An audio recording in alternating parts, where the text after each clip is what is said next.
આજે Tirupati society court પાસેથી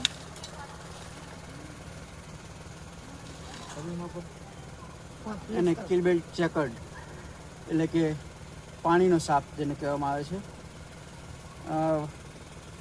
Shri હરેશભાઈનો phone આવતા આજે એમના ઘર પાસે આ પાણીનો સાપ નીકળી આવતા એમનો હરેશભાઈનો ફોન આવતા એને સલામત રીતે રેસ્ક્યુ કરેલ છે.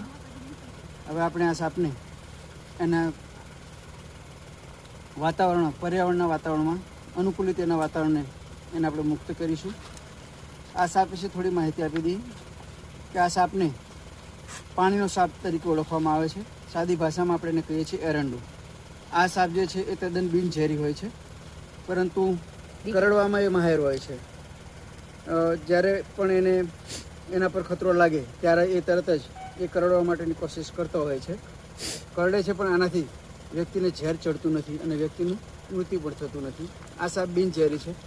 પર્યાવરણમાં દરેક જીવોને જીવવાનો હક છે.